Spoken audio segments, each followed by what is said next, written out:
Hello, Ram Ram मंडळी. आज आहे वेट लॉसचा दिवस तिसरा आणि माझ्या सकाळची सुरुवात झाली आहे योगाने.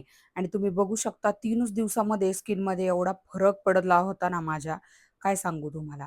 म्हणजे हे तुम्हाला या व्हिडिओमध्ये दिसतंय मी गरम पाणी पितेय, पण त्या बाजूची मान बघा तुम्ही, इतकी काळी झाली होती. तो मळ नाहीये किंवा घाण नाहीये, तर ते वजनामुळे झालेलं आहे. आजचं वजन भरलंय 83.20 केजी.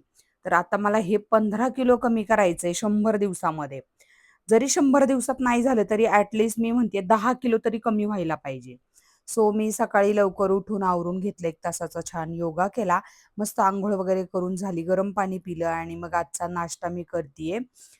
शेवया आहेत उकडलेल्या आणि त्याच्यामध्ये गाईचं दूध टाकलंय. त्याच्यामध्ये अजिबात साखर टाकलेली नाहीये.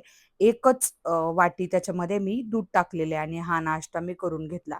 आता वेट लॉस चालू केल्यामुळं मला रोज नाश्त्याला काय करावं हे कळत नाहीये आणि मला खूप जणांनी सजेस्ट केलं की तू डायटिशियन वगैरे बघ किंवा डाएट फॉलो कर व्यवस्थित, जसं डायटिशियन सांगते तसं. पण मी गेल्या 10 वर्षामध्ये इतके डाएट ट्राय केलेत, इतके, तरीही माझं वजन काही म्हणजे थोडे दिवस कमी होतं आणि परत वाढतं. त्यामुळे मी आता ठरवलं की मला जसं जमतंय, मला जशी कंटिन्यूटी ठेवता येईल सगळ्या गोष्टीमध्ये, तशी मी ठेवणार आहे. तर ती कधी साध्य होईल, तर मी माझ्या फ्लेक्सिबिलिटीनी सगळ्या गोष्टी करेल. ठीक आहे. मी फोकस तर आहे एकदम. मला वेट कमी करायचंच आहे, पण ती माझ्या पद्धतीने मी करत आहे. त्यामुळे मी सध्या डायटिशियन वगैरे काही लावलेली नाहीये. मी माझ्या पद्धतीने मला वाटतंय तसा मी आहार घेते. तेलकट, तुपकट बाहेरचं अन्न मी खात नाहीये. आता मी स्वयंपाकाला लागलीये. छान गवारीची भाजी केली, एका बाजूला कढी, भरपूर असं सॅलड आणि चपात्या केलेल्या आहेत. ठीक आहे. आता मुलींच्या शाळेला काही सुट्ट्या असल्यामुळे आम्ही सगळे सोबतच जेवायला बसतो. तर मी हे ताट घेतलं छान. ही बिनतेलाची चपाती आहे, कढी आहे आणि गवार आहे. कमी तेल टाकलेली आहे त्याच्यामध्ये सुद्धा आणि भरपूर असं सॅलड आहे. तर मी छान असं जेवण करून घेतलं. हे 2-2:30चं जेवण असेल आणि सध्या टाईम पाळायला होत नाहीये, कारण मला जर काम आलं तर अर्जंट बाहेर जावं लागतं. त्यामुळे कन्सिस्टन्सी ठेवणं जमत नाहीये. म्हणजे बाकी सगळी तर कन्सिस्टन्सी आहेच आहे, पण फक्त जेवणाच्या टाईम मला पाळता येत नाहीये. बाकी मी बाहेरचं सगळं जंक बंद केलेलं आहे आणि घरचं जेवढं साधं जेवण घेता येईल तेवढी घेतेय. दुपारची हिची मस्ती चालली होती. तिचे पप्पा थोड्या वेळ जेवायला आले होते, तर ती एवढी त्यांना सतवून सोडलं तिने. त्यानंतर मी घरातलं सगळं आवरायला घेतलं आणि त्यात पण ही सावली आणि अन्वी दोघी इतक्या मस्ती करत होत्या, काहीतरी खेळत होत्या त्या घर-घर. त्याच्यात त्यांना साडी नेसवायला 10 वेळा आल्या त्या. "काकू अशी साडी नेसवून द्या, मम्मी असं कर, मम्मी तसं कर." ते भांडी वगैरे मांडली होती सगळी गॅलरीमध्ये. बाकी मग मी बेडशीट चेंज करून घेतलं, व्यवस्थित सगळं बेडरूम आवरून घेतलं आणि मग त्या मला त्यांचा खेळ बघायला बोलवत होत्या खूप वेळची.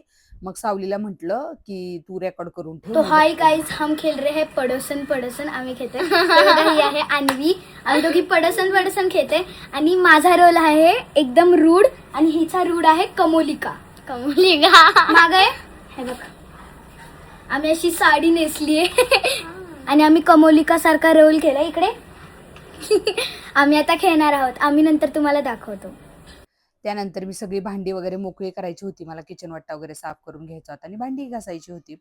तर व्यवस्थित सगळी मोठ्या भांड्यांमधली जी भाजी, पातळ रस्सा वगैरे आहे, तो सगळा कढी वगैरे छोट्या-छोट्या पातेल्यांमध्ये काढून घेतली आणि त्यानंतर छान असा गॅस पुसून घेतला. मला गॅसवरती पाणी ओतायला आवडत नाही, कारण एकदा एका गॅस रिपेअर करणाऱ्या माणसाने मला सांगितलं होतं, की गॅसवरती कधीच पाणी ओतायचं नाही.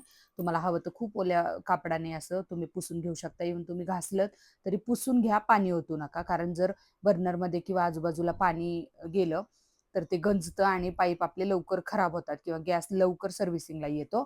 त्यामुळे मी शक्यतो पाणी ओतत नाही, फक्त कापडाने पुसून घेते. ही मॅडम आली थोड्या वेळाने, तर हिला पण साडी नेसून पाहिजे होती. मग एक दुसरी ओढणी काढली आणि तिला साडी नेसवून दिली. तोपर्यंत ह्या भांडी घासत होत्या बेसिनमध्ये, बघा काय प्लास्टिकची सगळी भांडी काढली होती आणि ते घासत होत्या. ही अन्वी, असं सगळं डोक्याला गुंडाळलं होतं आणि तुम्हाला दाखवते मी बाहेर. ही कशी सगळी भांडी मांडली आहे बघा. इकडे एकीचं घर आहे, इकडे एकीचं घर आहे.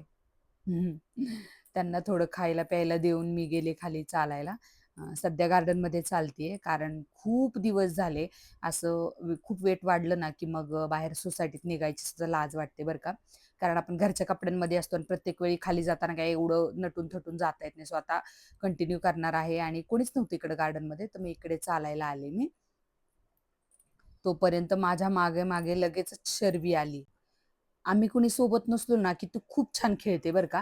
म्हणजे अजिबात त्रास देत नाही. पण असं आपण सोबत गेलो ना तिच्या, की मग ती खूप त्रास देते.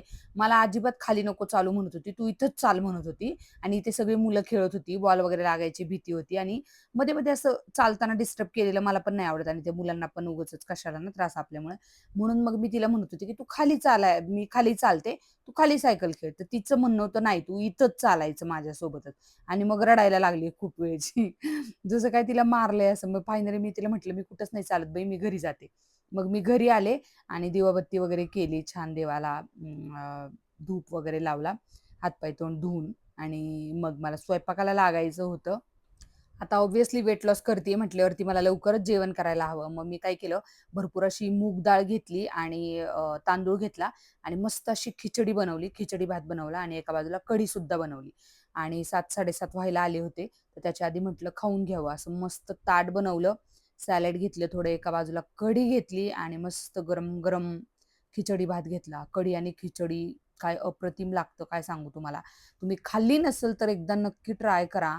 मुगाच्या डाळीची खिचडी आणि कढी खूप भारी लागते. त्यानंतर मग आज होता आमच्या मोठ्या मामींचा 50वा वाढदिवस. मी खरं टाळलं होतं जायचं, कारण सगळं प्लॅनिंग मग आपलं विस्कटतं.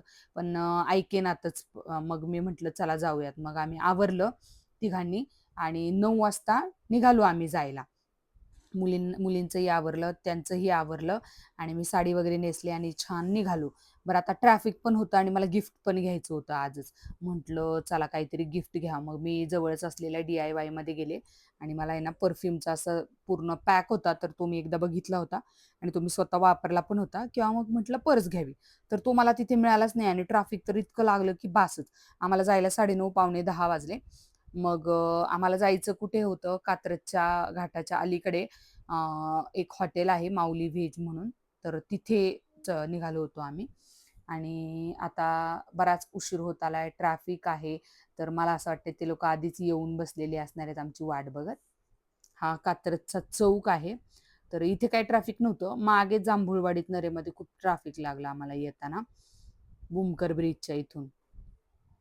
50वा वाढदिवस होता म्हणून मग 50 कॅन्डल आणलेल्या. छान असं डेकोरेशन केलं बघा सुंदर.